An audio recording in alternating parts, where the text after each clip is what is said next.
Coming up next on This Week in Computer Hardware, is AMD's Ryzen 3 going 12 nanometer, coronavirus causing iPhone shortages, and next-gen iPads and MacBooks are getting micro-LEDs. Fashion-forward fabric PC cases and a CPU cooling frenzy. All that and more coming up next on Twitch.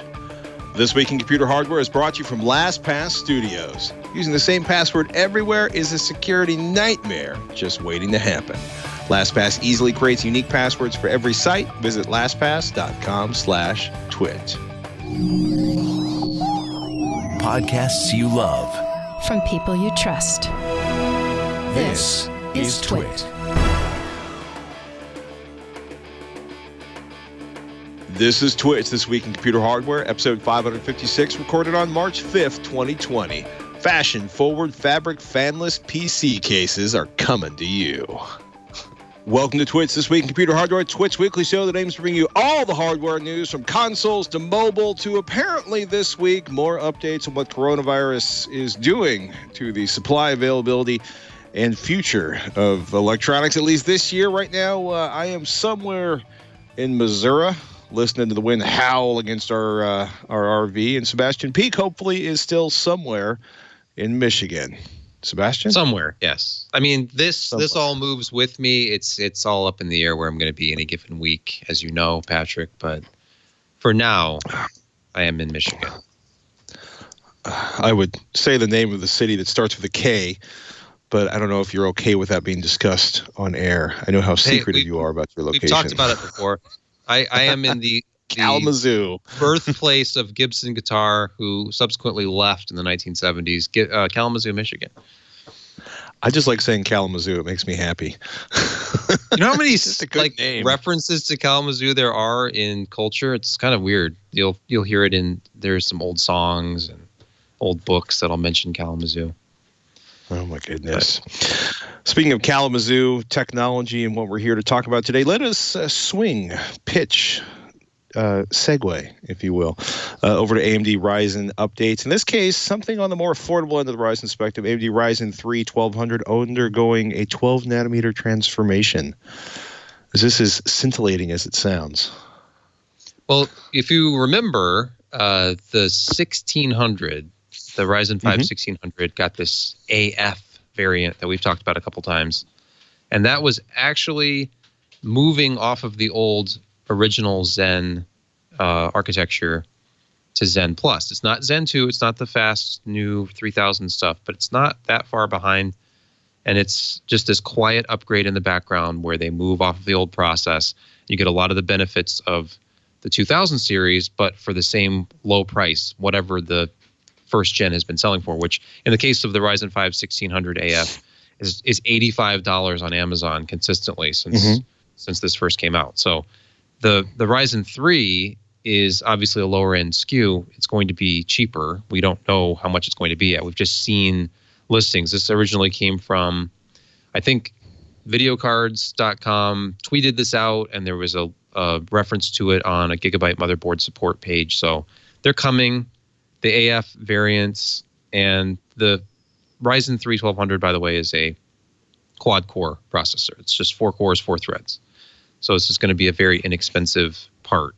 I would hope to see it somewhere in maybe the $60 range, but we'll see. Because, I mean, for $85, if you can get 6 cores and 12 threads, this would have to be pretty cheap to be an attractive alternative. But I like this, that any of the existing inventory out there, as it gets discounted and then replaced, it's not being discontinued, it's just being replaced. They're basically giving everybody a free upgrade. And in reviews that we've seen of the 1600 AF, it performs pretty much identically to a Ryzen 2600. So less money, roughly the same performance, and this could be a very intriguing budget option, especially compared to some of the really inexpensive Intel parts. We like inexpensive alternatives. Yes. Especially there was more info. It's all just reported at this point. We'll have more later when it's official. When they let everyone know. Mac Rumors says a a report based on a note to investors from Apple analyst Ming-Chi Kuo. Quote, Apple working on 6 mini LED products, including a new 14.1-inch MacBook Pro and refreshed iMac Pro. And, quote, the product research and development for mini LED remain unaffected by COVID-19. The visibility for commercialization has even exceeded the expectations in our previous report. The trend for Apple's development and promotion of mini LED are more identifiable in 5 years. We predict that Apple is currently developing 6 mini LED sport products versus the previous report of only 2 products, including a 12.9-inch iPad Pro, a 27-inch iMac Pro. In the fourth quarter of 2020, a 14.1-inch MacBook Pro, up from 13.3-inch, a 16-inch MacBook Pro, a 10.2-inch iPad, and a 7.9-inch iPad Mini in 2020. And that's all quoting from the report by Ming-Chi Kuo. And I'm basically, it's like 2020, 2021. I'm kind of curious to see. It's interesting when you look at the comments on this. Oh, really? Well, one of my personal favorites is, somebody's saying like, "Oh man, regretting my 2019 16-inch now. I want mini LED," and the response is from a poster named Kismo. Why? Unless it's OLED, it's not a big deal. Find other cravings than technology. Save your money, live your life, see nature, visit the world. Okay, easy. Yeah, I'm excited about mini LED. I have an arguments OLED about TV. touch bars. Mm-hmm. Yeah, well, the touch bar. Well, yeah, the touch bar is another matter entirely. But mini LED is fascinating because it seems that it has that advantage of being, I guess, I don't know if you'd categorize it as an emissive display technology. Right. I don't know enough about it. I've seen the giant mini LED displays in person, but I have not seen a portable device with one yet. It seems kind of crazy at this point. Well, I mean, the kind of one of the most awesome extremes we saw was, I want to say, at CES last year, where I think it was Hisense basically put a 1080p LED panel behind a 4K panel, creating a staggering number of dimmable zones or backlighting. Right. So when people are talking about mini LED, they're saying you've gone from sort of stripes of cathode cold cathode fluorescent tubes to X number, let's say 12, just to pull a random number of LEDs behind a panel. And it's probably more like several dozen. And this idea is by using these super tiny ones, they can create like 1,000 local array dimming zones. And that could be a huge difference if you actually are looking, they can get more granular where they pull the LEDs off. So your starscapes gets darker, your blacks get blacker, your bright spots get brighter. So this is a backlight. They're talking about just the backlight, or is it actually being used for the display? Okay. Basically the backlight. And it's essentially what they're looking for is an alternative to OLED. Will it bring you the contrast of OLED? No, but it'll take you a big step closer to it compared to a traditional LED. So like MicroLEDs are these, super tiny, 100th the size of a regular LED. And they would stuff lots and lots of them. And the idea is that you're actually dedicating an LED for like the sort of total idea is you have an individual LED for every pixel in your display. So it's a fairly complex thing to create. That's the ultimate dream, really.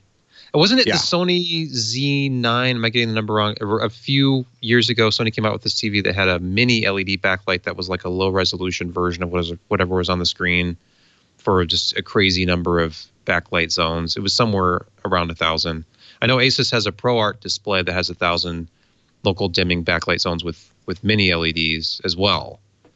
So this is just taking that even further down so that a smartphone display could have like 1,000 lighting zones behind it. Well, in this case, it's more like they're talking about tablets and laptops.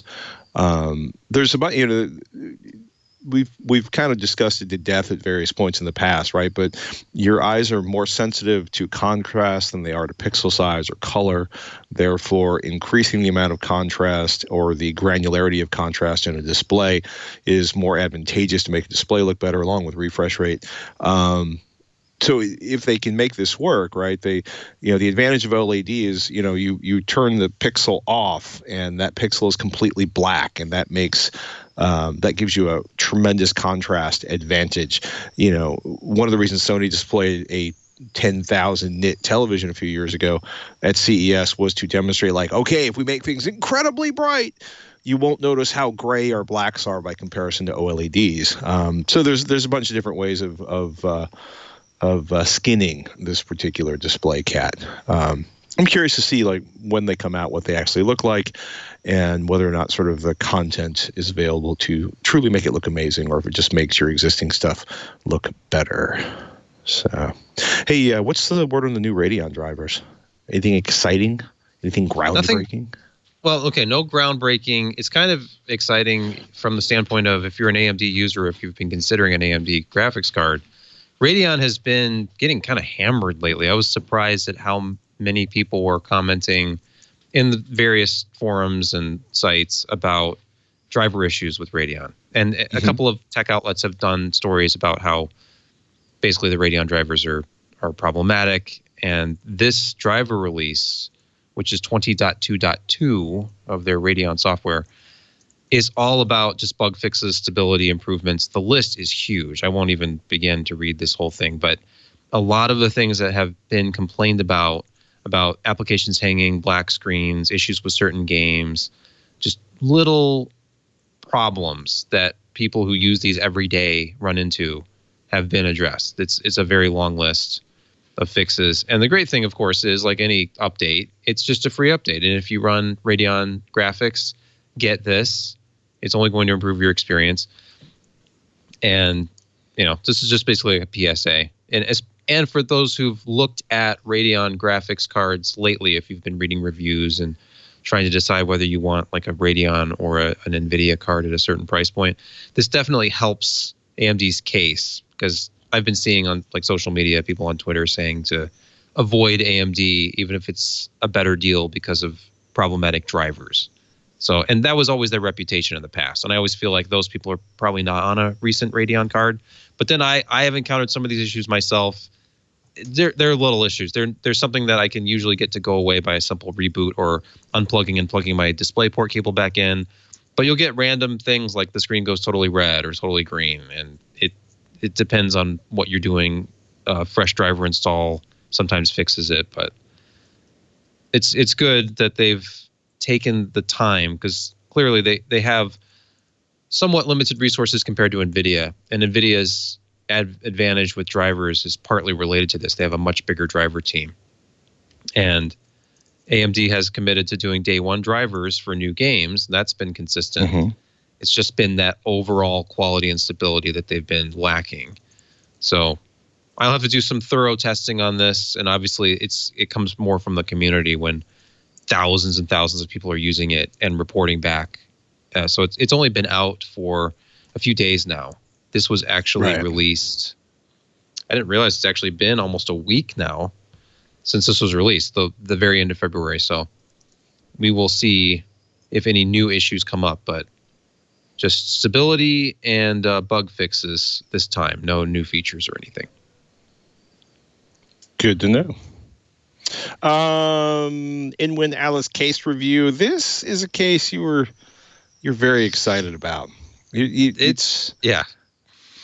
just love dressing your case. You were just thrilled to be fondling the tube sock for the Inwin Alice. It's a little case. slinky. Hey, and case enthusiasts, you don't always think of yourselves as being a fashionista necessarily, but you can really let yourself go with all the different fabric swatches and all of the different colors and textures that your heart desires. But what we're actually talking about, if you're listening, this makes absolutely no sense to you. The Alice is a computer case from Inwin, very well-known maker of generally pretty high-end cases. In fact, they have some of the highest-end concept cases every year. But this is as pretty much as basic as it gets. Imagine the construction beginning with like a milk crate, one of those heavy duty plastic crates that you can stack on top of each other and make into furniture. And that, add a couple of metal plates to the inside of it that have mounting holes for a motherboard, storage, power supply. And you have this case. And it's actually, if you're watching the video, it's right behind me. It's a big plastic crate, basically, with metal panels to hold all your computer components. So on one side, you've got your main component chamber for graphics and, you know, motherboard, cooling, everything, storage on a big plate. And around the back, you have another section for the power supply, which attaches to another metal bracket. So it's extremely durable. It's a lot more rigid than you'd think. I think mainly because of the extra rigidity from those two metal panels on the inside. But we're talking about something that is essentially a unique and functional open test system. Like, it's just an open case. But the unique thing about it is that it's a fabric covered computer case. They have all these different colors of fabric. Just like your speakers. Yeah, exactly. And it's the same kind of thing. It's that sort of semi-transparent material you'd find on older speakers, and it stretches over the case, and you just pull it up from the bottom over the case. The bottom of each of these covers is a mesh, like a screen door, and it's supposed to do a little bit in the way of kind of filtering out dust, bunnies, and things, but it's not a real fine mesh. It does a good job of allowing cool air to come up, because this is a rotated layout case. So where your rear panel normally obviously faces the back, that's facing the top. So motherboard orientation is literally turned 90 degrees. So, so all the cool air has to come in from the bottom. It rises up. So natural convection is on your side with this case, comes out the top. The lid of the case just snaps on, and it leaves about a 1.5 inch gap above all the components, and that's where all the hot air can escape. So obviously, if this was vented more on the top, the thermals will be better. Thermals aren't terrible in this anyway. I personally, after going through the build and then trying it with the cover, without the cover, I like it a lot better without the cover, but I do a lot of open test bench stuff anyway. Sure. This is like a protective cage for your system. I don't know if it ended up in the final cut or not, but last week doing this show, I knocked over half of my stuff here in front of me, reaching for this thing to talk about it. But if the test system that I knocked onto the floor had been inside of this, it would have been totally fine. As it is, I actually damaged the motherboard, which I discovered later. There was a gash in the side of the PCB. But, you know, this is like a roll cage for your test system. So I'm like, and then think about this. Pricing, if you're looking at mid-tower cases, which this technically is, it's priced at $55. That's just $55 flat. It's been that way for the last 2 months since it came out.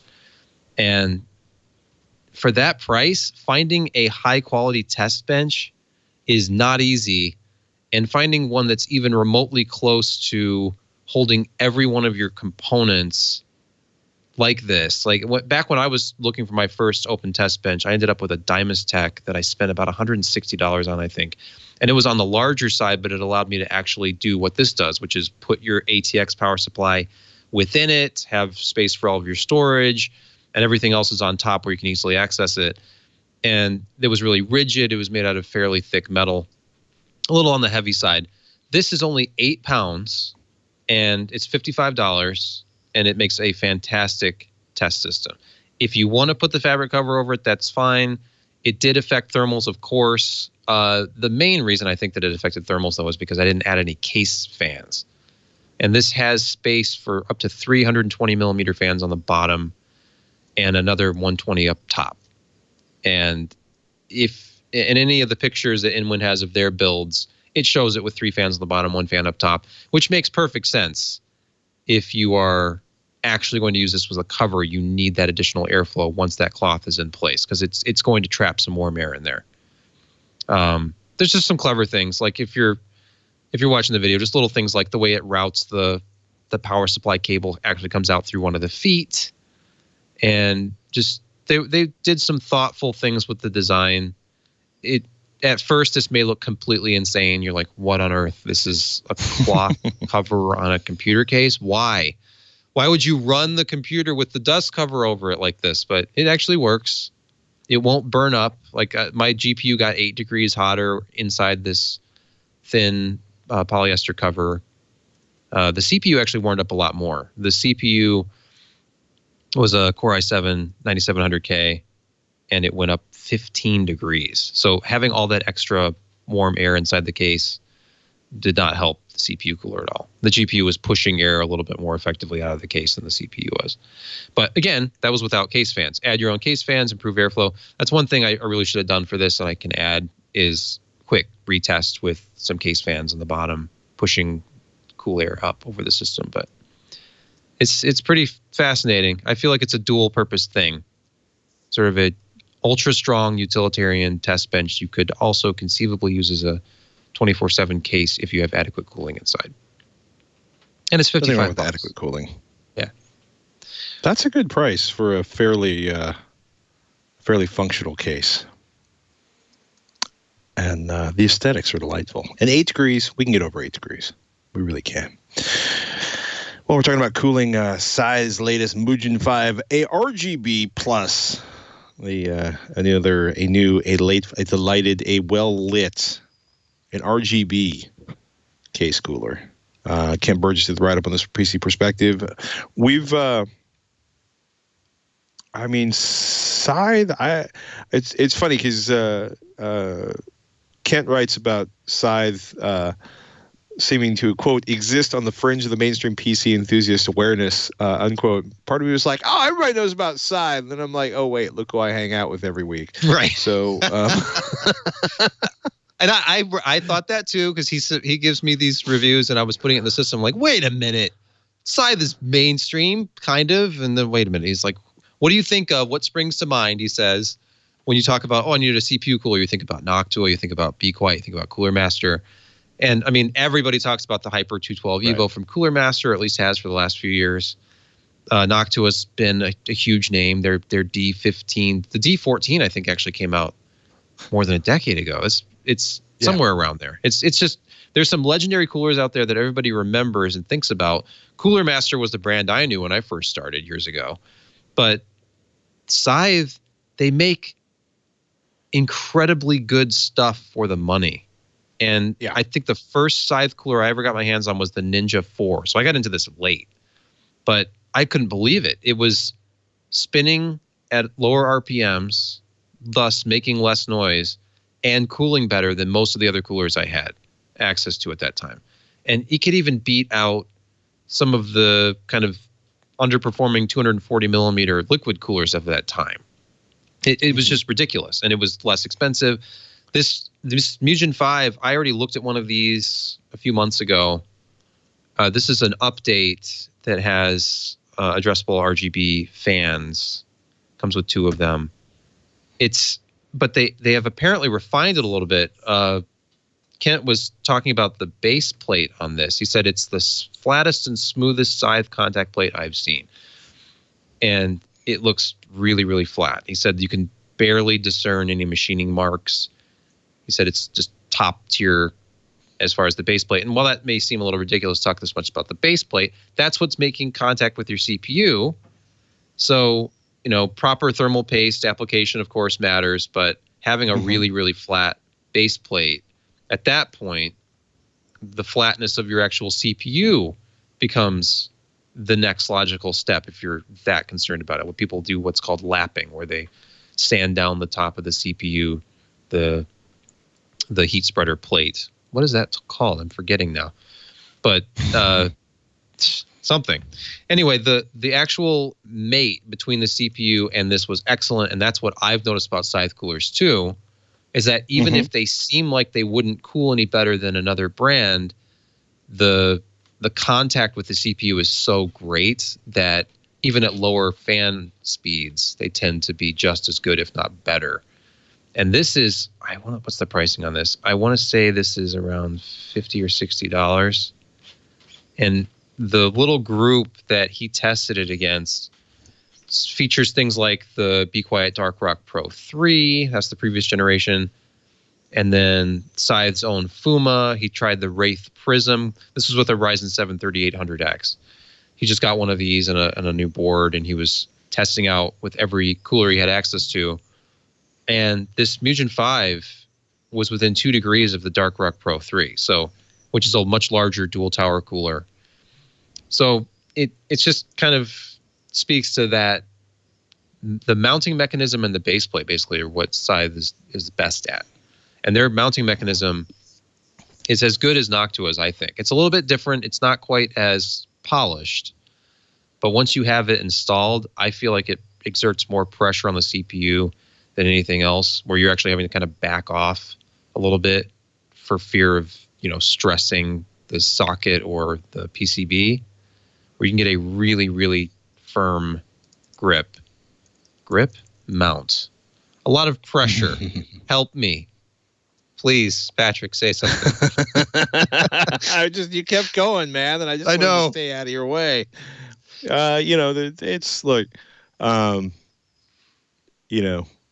Excellent build quality, some seriously thoughtful design choices.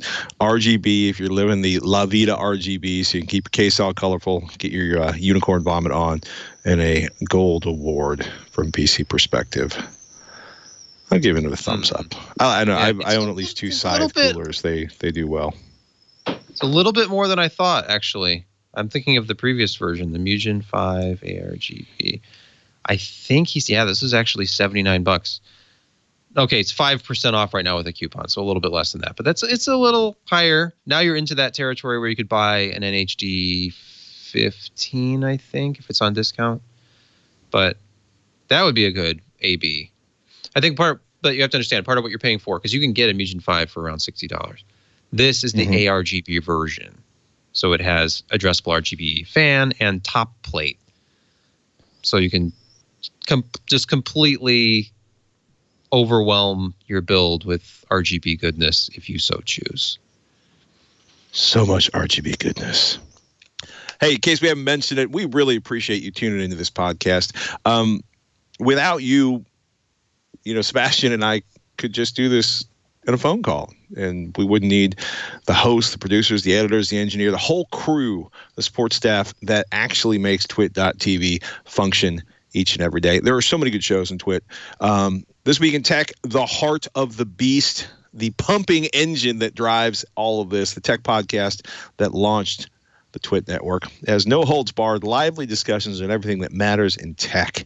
And every week, Leo and an ever-changing Leo Laporte, by the way. I know you know who Leo is. Leo and an ever-changing cast of tech journalists and pundits gather around to discuss and dissect the latest news, innovations, privacy, and gear, plus the pitfalls and blunders in the world of tech.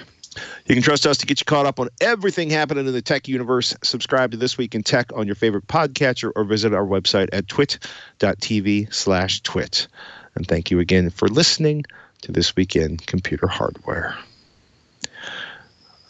One last story before we go in our frenzy of cooling. EK Quantum Magnitude CPU water block. If you are convinced that you need liquid cooling, but a sealed system, Corsair makes some great ones. But if you're like, I need to go to the next step, or you want to do something custom or out of control, and I can feel Sebastian sort of shaking after the intensity of his recent liquid cooling plumbing experience. But EK has for years, EK water blocks, EKWBs, another name for them, they are hardcore. And it's interesting. I didn't realize Tech Power Up is writing about this new water block, EK Quantum Magnitude, but they've been going through and going over all their models for the last few years. And this is pretty cool. The idea is that they're just going to build a beast. The replacement for the EK Supremacy Evo. And, I guess they originally saw this at Computex 2019, and there's just a lot going on here, right? The top can be nickel-plated brass, acetal, or acrylic. And if you don't know what a water block is, essentially it's the piece of metal that goes on the top of your processor. Plumbing runs water in, pulls hotter water out. And they had a bunch of finishes that were available. And basically copper or nickel-plated copper for the cold plate, and then nickel-plated brass, acetal, or acrylic tops on it. So you have all these different options on that. And they get into in terms of like, and it's great because it's kind of like, oh, did you ever think about how much forcing water through a water block actually slows down the flow in terms of or reduces the pressure? They call it liquid flow restriction in their benchmarks, and they're looking at the difference between how much, or basically how restrictive it is. I mean, let me not make this too complicated. Yeah, their testing is incredible. Superb. For this. Yeah. They're using an inline flow meter, and they're measuring pressure. The pounds per square inch. Yeah, it's pretty nuts. It's pretty slick. The wider micro channels, and it's interesting because your results are going to vary depending on the exact configuration put together. But it's certainly in terms of being one of the less restrictive ones that is available out there. And in terms of actual performance, it was the best cooler that they've tested. Now, let me point this out. The whole range, when you go through the thermal performance benchmarks on this, the hottest one was like 41.6 degrees Celsius. The coldest one was the EK quantum magnitude, is 39.55 degrees Celsius. I'm not feeling a huge amount of, whoa. And as we've talked about, is in many cases, even the inexpensive air cooler can deliver most of the performance of a water block. But I mean, if you look at this, right, Corsair's Hydro X Series XC7 is in there, and a ton of there's just a ton of options. It's the best performer on an LGA 115X, their basic test setup. But there's not a huge difference in performance, and it's crazy. Like, he's guesstimating, the author's guesstimating that his 9900K is pulling around 200 watts on this VSG over at Tech Power Up. So it's dissipating a huge amount of heat, but it's doing it pretty much at the same level. I think everybody's getting enough water across the plate to keep the cooling consistent on that. Performance per dollar, though, highest is better. This is not doing so well. It's highly customizable, highly sophisticated, highly brand new, and highly expensive. And as VSG notes in his comments, aesthetics and build quality do not necessarily translate directly here, especially with intricate metal tops, RGB lighting, and integrated displays that add to the cost but are not quantifiable as a performance metric. So lots of shiny, but it's not necessarily going to be any cooler than your existing water block. So what we're talking about here is like $210 to $270, depending on whether you're going for the most basic copper with an acetal cover or through the full nickel-plated copper version of it. It's interesting to read that and be reminded that water cooling is amazing, and water cooling is great if you're a severe overclocker.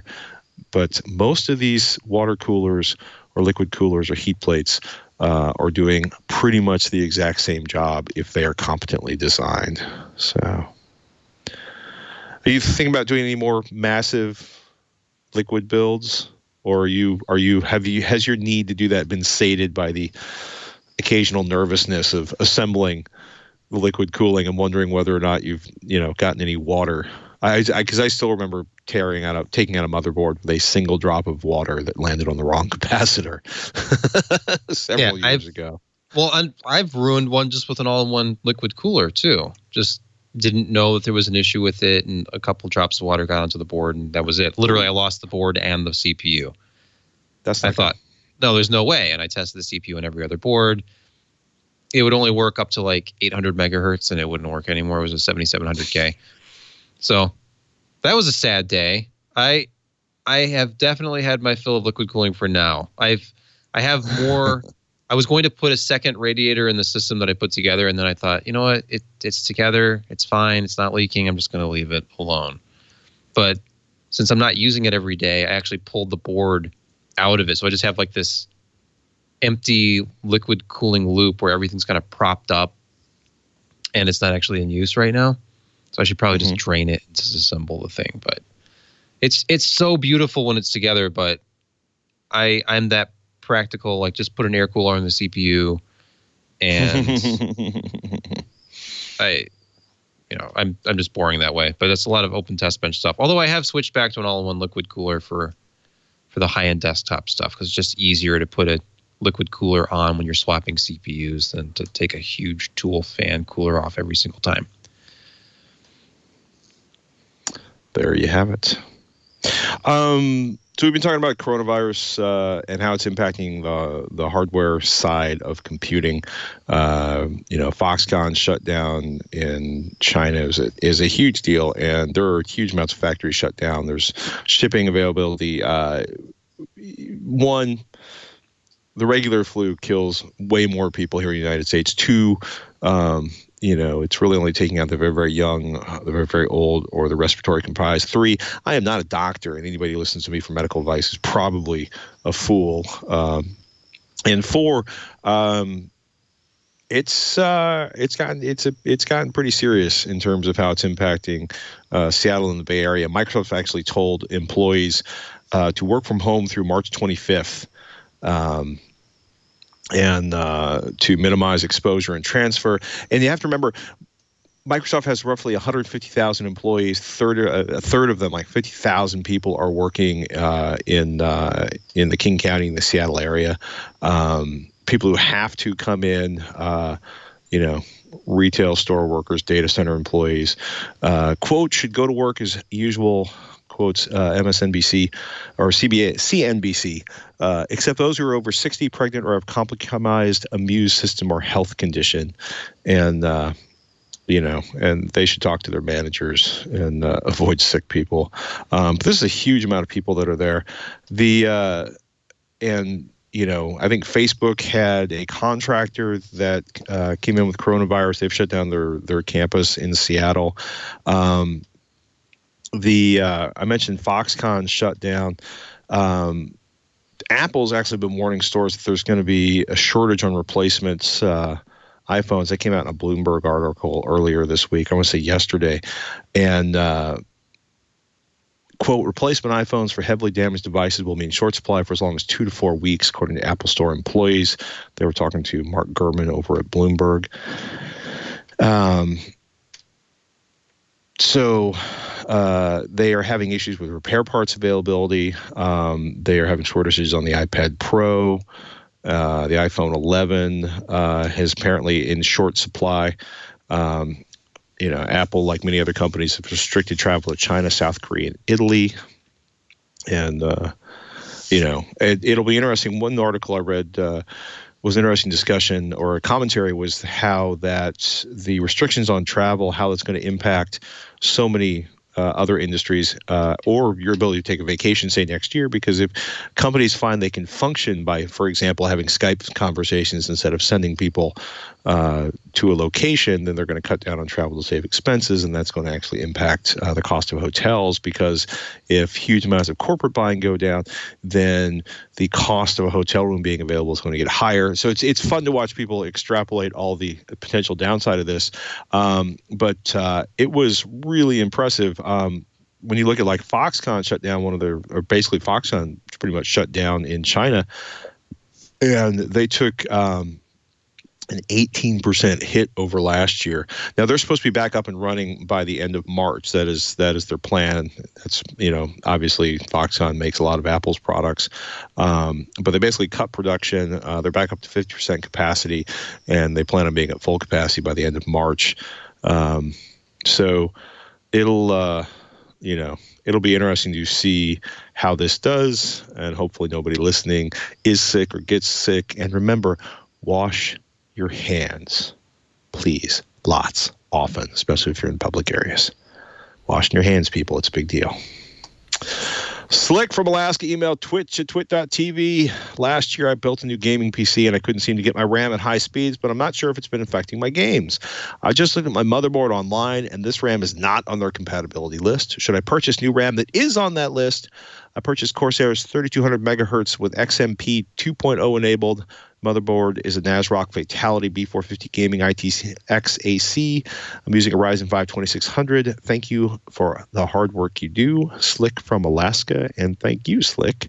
I feel comfortable in saying that in many cases, the advantages of overclocking your RAM is overstated. However, on AMD processors, it can be incredibly helpful. And there is a reason they put out a compatibility list, and that's because these are actual SKUs for memory that the motherboard manufacturer has tested and found able to run at the speeds you want to run them at. And should he buy new RAM? Should he try manually turning it up to see how fast it'll go? And also always make sure you have all the BIOS updates available for your motherboard, because it's amazing what tweaks can be made in a motherboard over time. The second gen Ryzen stuff, like he's using a Ryzen 5 2600. Second gen Ryzen had better high speed memory support than first gen, at least anecdotally. This is 3200 megahertz memory that he has. Corsair makes good memory. It's CAS 16, which is not ultra low. So it's not out of the realm of possibility to manually set the speed to 32 megahertz and then figure out if you can get your CAS latency down to 16 without it blue screening on you and actually booting successfully. So it's going to require some tweaking. This is a B450 board. It's a higher end SKU, but it's still a B450 board. So, you'll definitely get higher than 2133 default memory speeds out of this. But if you're going to the guarantee of getting to 3200 CAS 16, which is what the memory's advertised as, using XMP, that's not necessarily going to happen for you. And there's the thing about XMP also. It's an Intel spec. Intel Extreme Memory Profile is XMP. And there are a lot of AMD boards that will try to interpret the XMP and apply those settings to your board automatically. There's at least 2 or 3 different names for this, depending on which manufacturer you have. But it's not guaranteed. AMD had their own. I think it was called AMP, like AMD Memory Profile, something like that. But there is AMD-specific memory out there. In fact, there's a set back here I've used for different AMD motherboards. It's this G-Skill Flare X, and it specifically says on it, AMD-compatible DDR4. And this just tends to work better in the 400 series boards I've tested, just because it's not relying on XMP. It's XMP ready, but it's 3200 DDR4. It's actually CAS 14. It's very aggressively timed. But that memory, I would not be surprised. I've had my own issues with getting to XMP speeds on AMD boards here. And so I'm speaking from some experience that just throw out the XMP. It's probably not going to be that easy. You may not get those sub timings, if you even know what that is or care, down to the low numbers that are printed on the sticker. It's like there's the 14. This is 14, 14, 14, 34. These are very tight timings, as they say. Maybe you'll do 14, 18, 18, 38. Is some higher iteration of that. But at some point, you'll find the sweet spot. Here's the great thing about the QVL, though. As boring as it sounds to download a PDF file from your motherboard manufacturer support page of just the long, full product names for every different pair or set of memory that's out there, if you have one that's on that list, they've done all of this painful work for you internally. They validated it at this speed, this CAS latency, and you're good to go. So if you're buying everything new, it's a great idea to go look at that qualified vendor list, the QVL, for the motherboard you've chosen, and then just buy a set of memory off of that list. You would never worry about it again. But manual memory overclocking isn't as bad as it used to be. You can usually just, from the setup screen, just drop down to the memory speed you want. So just like with your mouse, pick 3200, reboot. If that's stable with everything set to auto, then you can start to adjust those timings and sub timings if you're brave. And you'll find probably a sweet spot in there somewhere. I'm usually pretty cautious about that. Like I'll set the cast latency, and then after that, if the sub timings, which you can check in a utility like CPU-Z, if the sub timings aren't outrageous, then I'll just leave them alone. But I have my own safe setting. I tend to run memory on AMD motherboards at 3200 megahertz, cast 16, and then the sub timings are 1836. I think it's either 1836 or 1838. Find something like that works on your board.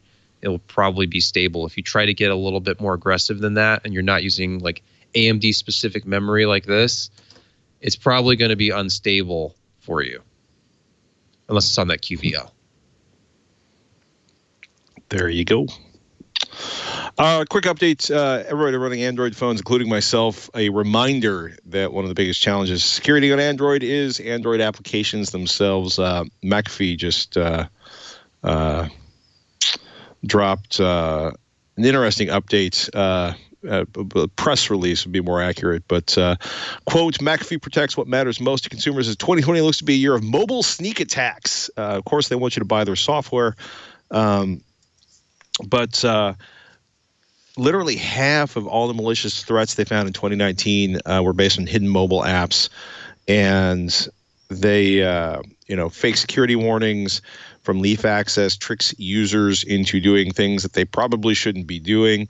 This is all out of their Mobile Threat Report 2020, and hackers are using hidden mobile apps, third-party login, and counterfeit gaming videos to target consumers, and backdoors, mining cryptocurrencies, and they've made it. They've really succeeded on getting better at hiding their apps, and McAfee basically predicts that this is getting worse and worse because that 50% of all malicious activities in 2019, that's 30% up from 2018. And they're targeting users on their devices because everybody runs their phone all the freaking time. So this is a big deal. Quote, hackers are taking advantage of the popularity of gaming by distributing their malicious apps via links in popular gamer chat apps and cheat videos by creating their own content containing links to fake apps. And they can then turn around and serve unwanted ads, collect user data.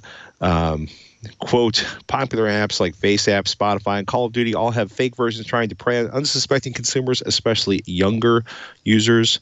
New mobile malware uses third-party sign-on to cheat app ranking systems. So Leaf Access, aka Shopper, quote, takes advantage of the accessibility features in Android to create accounts, download apps, and post reviews using names and emails configured on the victim's device. And Leaf Access found those apps being distributed on social media, gaming platforms, malvertising, and gamer chat ads. They also found a group of South Korean apps, transit apps, quote, were compromised with a fake library and plugin that could exfiltrate confidential files called Malbus. So generally speaking, you should only get your apps directly from, for example, the Google Play Store, because that's going to keep your device more secure. Side loading, like if you're an expert, get your APKs, do your side loading, have a good time. But generally speaking, make sure you educate the people in your home about what they should and shouldn't be doing. I just thought this was fascinating, right? Because, if you do actually need the performance of a flagship phone, or if you're looking at your phone thinking, like, why is the battery going down so hard? Or what is going on? Like, make sure there isn't a case where somebody loaded something on your device that shouldn't be there, which is now sucking down clock cycles and Bitcoining or mining weird cryptocurrencies for someone far, far away that has no personal relationship to you other than stealing processing time off of your phone. So, yeah, warn the kids, warn the family, and update should there actually be updates available for your device. So I thought it was interesting. Because, one of the ways to make sure you get the performance out of your flagship phone is by actually not loading it down with cruft. So, yeah. The this is one area where having a little bit more of a closed ecosystem is probably safer. Although anyone who interprets that as me saying that Apple iOS is safer intrinsically than Android is, they're going to come and hunt me down. But this is the problem. You have a closed ecosystem where everything's been vetted and it's probably safe. And if it's found later not to be safe, it's pulled.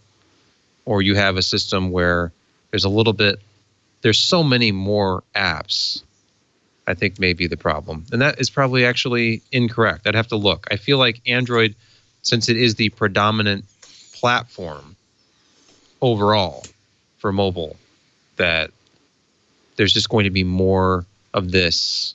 I guess they're going to be targeted more. It's like the Windows of phones. It really is. Like Android is on everything from $1,400 flagship phones down to the tablet that they sell behind the counter at Walgreens.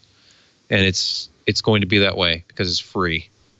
So some free operating system like this that if there's any possibility of getting malware on there, then it's going to be exploited to whatever extent Android allows it to. I wonder how many of these are being side-loaded. That's Eric in the chat was asking this question. If you're side-loading apps, you probably have a specific need that cannot be met through the Play Store for whatever reason. And it's probably not the best idea unless you are very familiar with the source and trust the source. Right. It's a world I never really got into. I know that side-loading is actually really big in the phone review world, where you'll have a very particular version of an app that you want every single benchmark to use, even if a year has passed and the thing has been upgraded 5 times. So reviewers will sideload the apps they want to test onto the test devices.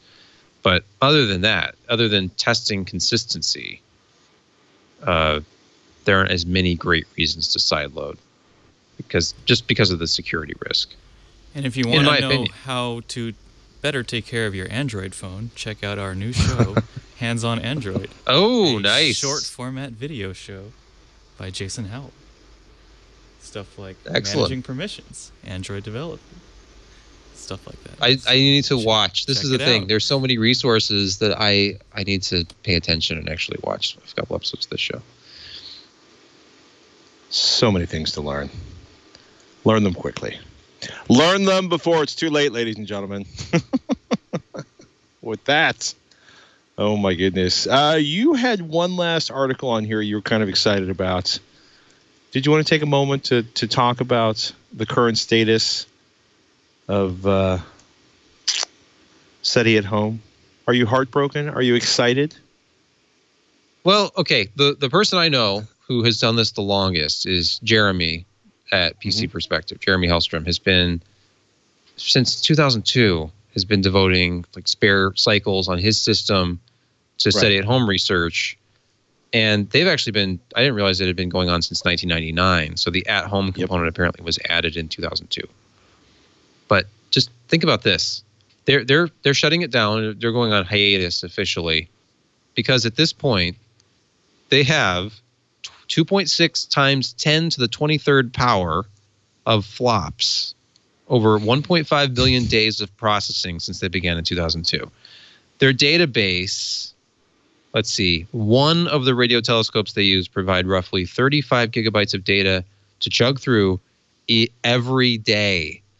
So it seems like it's being shut down. That was what the headline said, SETI at home shutting down. Well, pretty much they've reached the point where if they don't start analyzing the data now, they never will.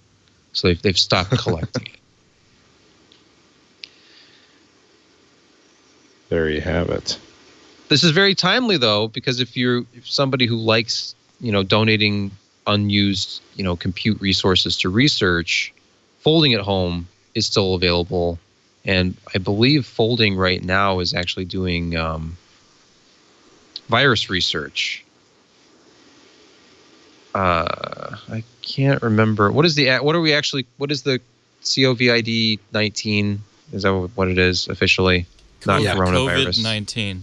COVID-19. That's what I believe they're using all of their compute resources at Folding right now for the analysis of that.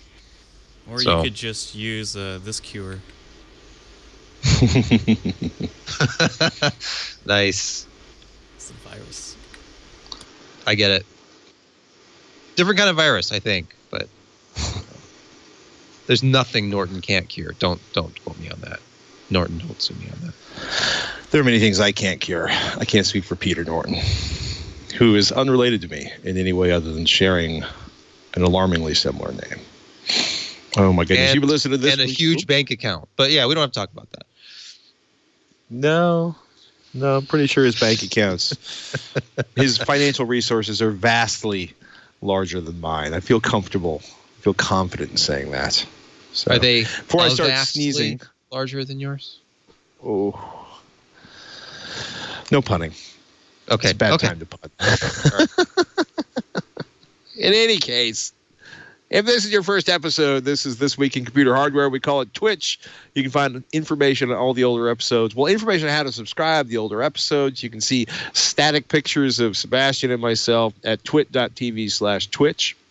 We love your email questions. You can email Twitch, TWICH, at twit.tv. And if you want to get more of Sebastian Peak, I highly recommend you head on over to PCPer.com, where he is the editor-in-chief and benchmarker at large. And you can keep watching me here at This Week in Computer Hardware.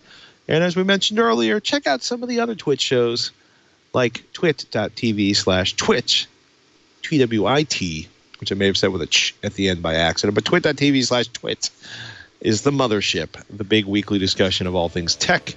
And if you haven't subscribed to it, why don't you head over there and do so right now. With that, ladies and gentlemen, I'm Patrick Norton. And I'm Sebastian Peak. We'll catch you next week on Twitch.